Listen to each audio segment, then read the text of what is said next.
So it was past midnight. My brother and I were checking out the new DLC for Fallout 3 called Point Lookout. It had just been released at the time. He was the one playing, and I was on the bed next to the computer observing.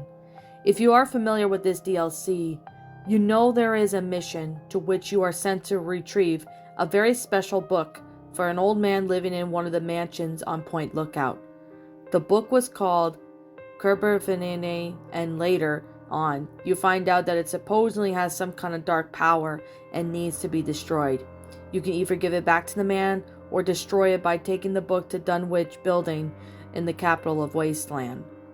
As my brother is interested in the occult stuff, he found this quest really interesting. Before even doing any more with this quest, he went on to Fallout Wiki and looked up all the info he could find on the book and what would happen after.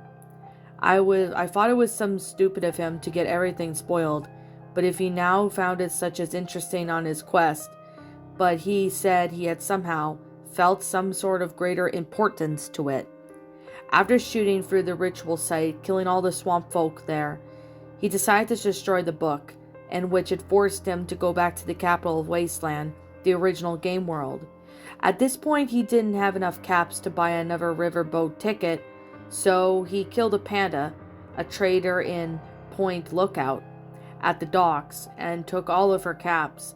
I found this very strange, as my brother isn't playing as a bad character, and would always do the mortal and right thing, wanting good karma, but not this time. After coming back to the riverboat docks in the capital of Wasteland, he began making his way towards the Dunwich Building. Grindershade, which is the place you get the Nuka-Cola challenge, was the closest location ever discovered, so he went there, only to realize the place was deserted. Two people that used to believe in the town had vanished. We thought it must have been a game bug, as my brother never killed them. We ignored it and moved on. Finally, when we arrived, he went through the levels pretty quick, witnessed all the hallucinations and self-opening doors. We weren't really scared by any of that stuff, as we all know it was going to be there. He got to the under the chambers and placed the book on the creepy-looking altar, and somehow completed the mission by destroying the book. At this point, my brother figured it would be a good time to head to Rivet City and to sell some of the stuff that he had gotten from Dunwich. Guess what? Not a single person could be found there. At this point, we got really freaked out, and we checked the other settlements, Megaton, the Citadel, Tenpenny Tower, and all of them were empty.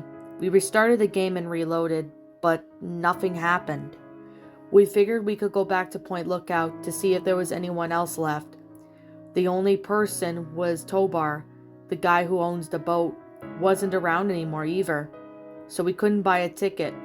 When my brother was about to leave the boat again, he was attacked by the very same people missing from all the other settlements.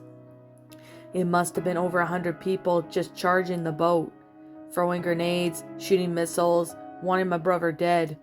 He didn't really have anything that could kill all the people at once, so he thought it would be a good idea if we went to the little cabin on the boat and wait for them to come, but that didn't work out as planned. They didn't run in. Instead, someone with a fat man launched a mini-nuke to the cabin, completely blowing my brother into pieces. After that, the game froze and we had to restart it. Now everything was fine. No one attacked us, and everyone was exactly where they were supposed to be. But this is pretty questionable.